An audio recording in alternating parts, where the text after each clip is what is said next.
What's up, you guys? It's Graham here. So I just realized this is the first YouTube video ever that I've recorded while wearing a tie. And what are we celebrating today? 60,000 subscribers. Thank you guys so much for all of your support, for watching anything I've put out there, for subscribing, for commenting, for absolutely anything. Thank you guys so much for all of your continued support. It really means so much to me. So one of the questions I get asked a lot is, how did I get the money to begin investing in real estate? How did I do it? So I'm going to be sharing exactly what happened, how I got the money to begin investing in real estate, and a little bit about my thought processes when it comes to making money and like saving it and investing it. And by the way, just a little bit of background on me. I did not grow up in a wealthy family whatsoever. My parents were not the parents to be like, hey, you turned 16 today, let's get you a Porsche, or like, hey, you're 18, we gotta get you investing in real estate, here's a down payment for you. I didn't have parents like that at all. And in fact, I think what shaped me the most growing up was that both of my parents ended up filing for bankruptcy around the time I was like 15 or 16 years old, both at the same time. And I remember going through that and how difficult that was. And I remember the value of $20 and just how far you can stretch $20. And you can stretch it a very long way, by the way. But there was a time at that age for me where I distinctly remember how far $20 needed to go and how much money that really was and how much you can get with that. And that's always stuck with me too, because I still act as though, $20 is, $1,000 in terms of what you can buy and the purchasing power behind that.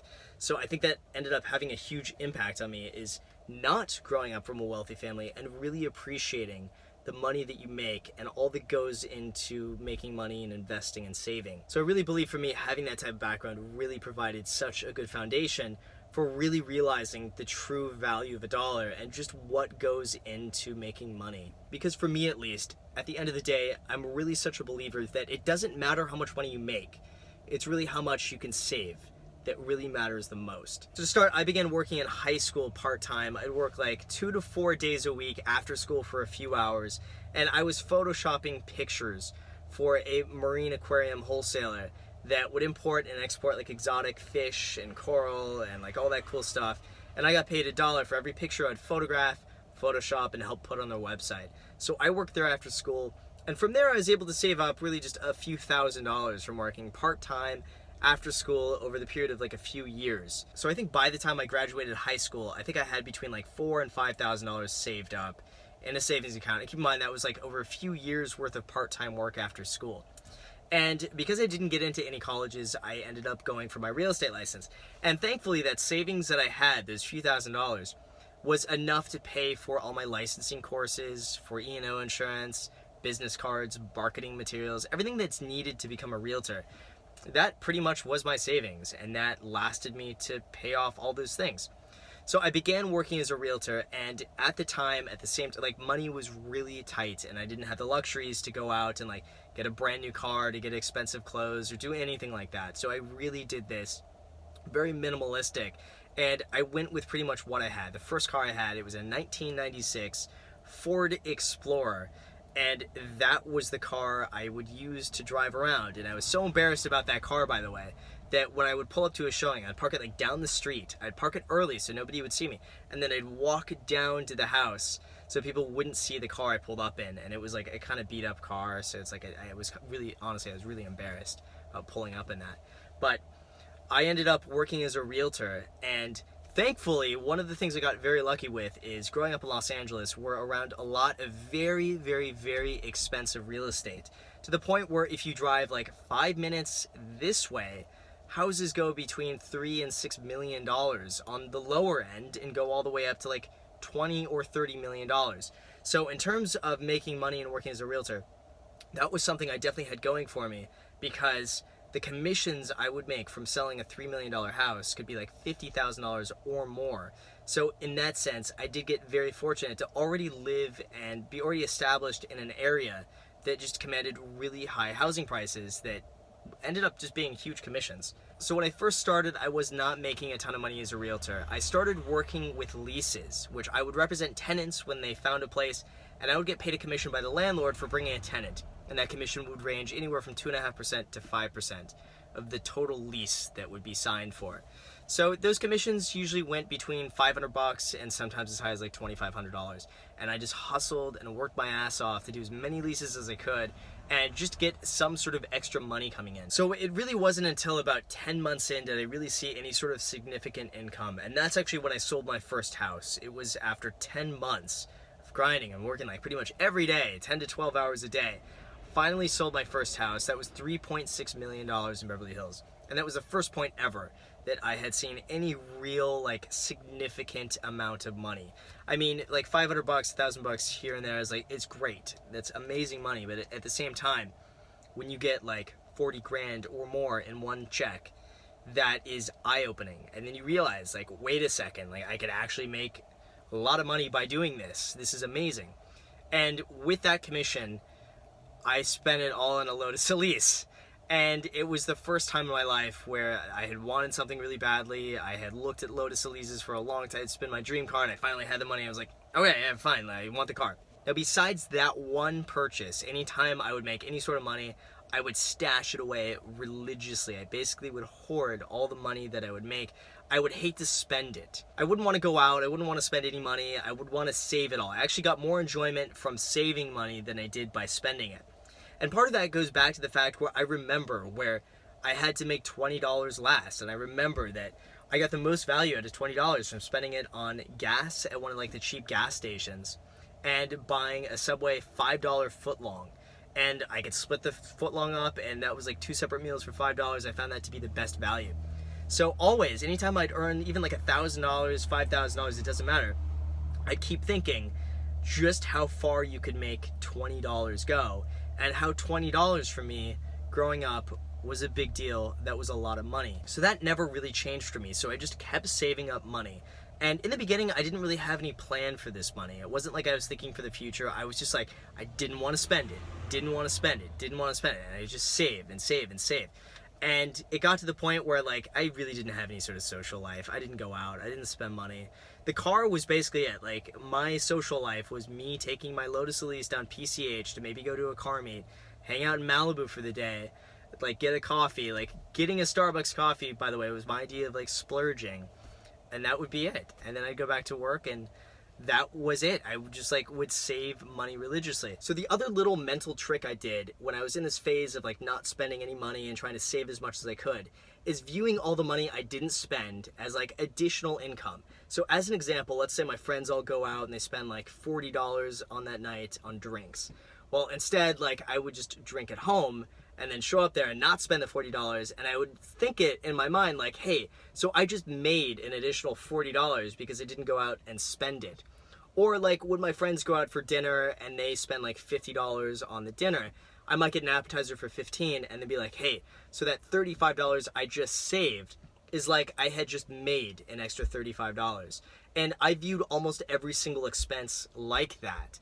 So I didn't spend money, and everything I didn't spend that like, hey, I would have spent $5 on the coffee. I didn't. Extra $5 I just made. And I viewed almost every single expense like that. And then in 2011 and 12 is when I finally started investing in real estate. Keep in mind, this is 3.5 to 4 years of saving money religiously. Like $5 Subway footlong sandwiches and like little iced coffees to like splurge and all that sort of stuff. Like that was it. I would avoid spending money at all costs, and it took me almost 4 years to save up enough money to begin investing in real estate. And the first house I bought, it was $60,000. I spent $12,000 renovating it. Then I bought another one, and then another one, and that really changed my entire perspective. When you begin earning money passively, that to me, a light bulb went off in my head that I was like, wait a second, that is the way to really be making money is passively, because you can only work for so long. You only have a certain amount of hours in the day that you can go out and that you can really hustle. But at a certain point, it really gets capped to what you can do on your own. At a certain point, you tend just to need to leverage yourself in terms of investments or in terms of running a business or delegating something to really leverage the amount of money that you can make. Because as a single person, you can only do so much with your time. At a certain point, you have to start delegating it out and investing to begin increasing your income. And then that changed a huge perspective with the way I saw money. So for instance, if I made $100,000 that year, I would not view that as, hey, that's $100,000 that I have. Now I can do this. Instead, I averaged, about 10% return on real estate. So for me, $100,000 did not mean $100,000. $100,000 to me meant that forever, in perpetuity, I can make $10,000 a year return on my investment. And that was true for any amount of money that I make. If I made $1,000, I can make $100 a year from this. If I make $10,000, I can make $1,000 every single year from doing this. So $100,000, that's $833 a month, every single month, for the rest of my life, that you can make from that money. And that's how I began seeing money after that point. Every commission that I did, if I calculated, the commission's like $50,000. I calculated, there we go, that's like $400 and something I can make every single month. And my lifestyle has pretty much revolved just around how much money I have coming in passively every single month. So it's not so much that you make $100,000 and you live like you make $100,000. I made $100,000 and I lived like I was making $10,000 a year, because that's what the investment was bringing me in. And then I got to a point after about 5 years where that investment money that I've had coming in from rental income began pretty much covering all my day-to-day expenses, allowing me to pretty much save even more money working as a realtor, allowing me to put more of that money back as an investment, and then allowing me to make even more money every single month passively from rental income that just upped my lifestyle. And that was one of the things I really tried very hard to avoid, is lifestyle inflation, which is where you tend to make more money, spend more money, but you're always in the same place. You just end up with more things.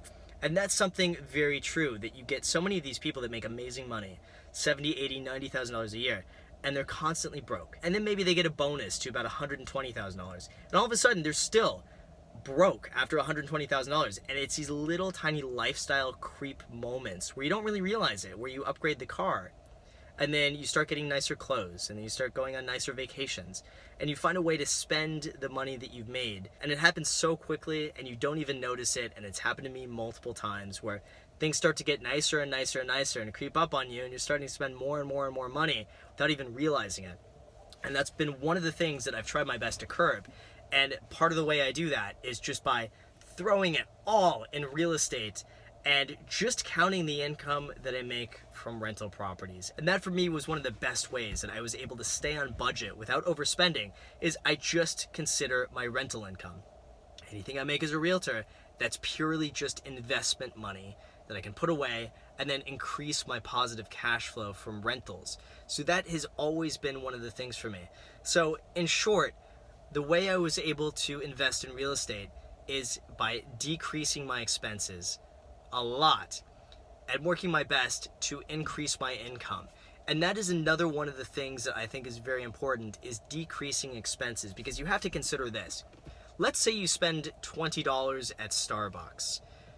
To spend that $20 on Starbucks, you have to make about $30 before taxes to be left with $20 to be able to spend it. One of the easiest things you can do right now, immediately, is decrease your expenses. It's one of the things you have 100% control over. You don't necessarily have 100% control over what you make in terms of income. Some of that is completely out of your control, and you can't just control yourself to make 150 grand or 200 grand a year. But your spending, you are in direct control of that. You can cut your costs down significantly, which would end up saving you a lot of money, and you have total control over how much money you spend. That is one of my best pieces of advice, is always to decrease your spending. And then once you decrease spending, you can begin working on increasing your income from either working a day job, having a side hustle, doing something, whatever makes you money. At that point, you could begin focusing your time and effort on increasing your income after you've decreased your expenses. And then once you start decreasing your expenses, you notice that you just end up feeling a little bit better. You're less stressed. You don't have all the high overhead. You could really focus on other things that tend to bring you the most enjoyment, that don't end up costing you a lot of money. And then the other thing I noticed is that once you begin getting some income and some savings, it's just a snowball effect, because the more money you make, the more money you invest, which means the more money you make, which means the more money you can invest.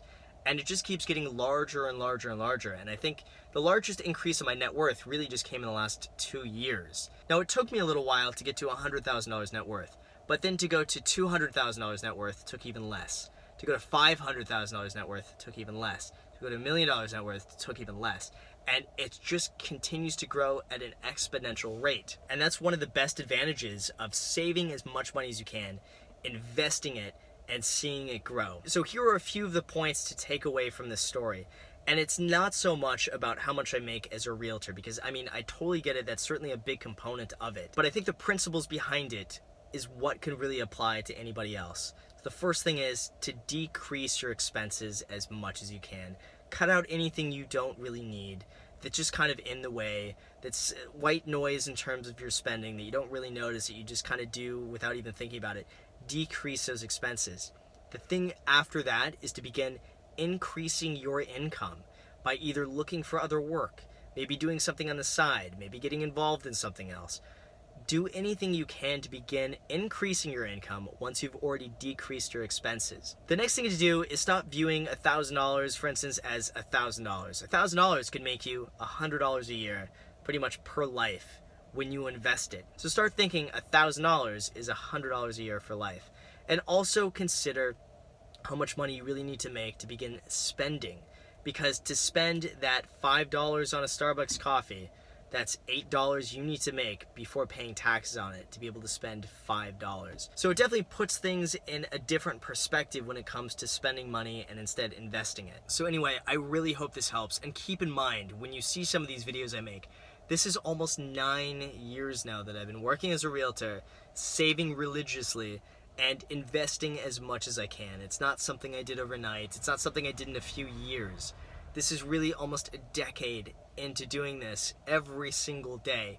And that's what you're seeing at this point. You're seeing results almost 10 years later from where I started, which was with a few $1,000s in my bank account. So keep in mind that it is a slow process, and you're not going to start to see a lot of the results until you start doing this for a few years, and then you can start to see all the work you put in really start to pay off. So as always, you guys, thank you so much for watching. It really means so much to me, and thank you again, by the way, for helping me hit 60,000 subscribers. That is a crazy number, so I thank each and every one of you who have watched any of my videos, who comment or subscribe or like or dislike or anything like that. Thank you guys so much. If you haven't already, click subscribe so you can be a part of it. Also, feel free to add me on Instagram or Snapchat. I post there pretty much daily, so if you want to be a part of that there, feel free to add me. Thank you again for watching, and until next time.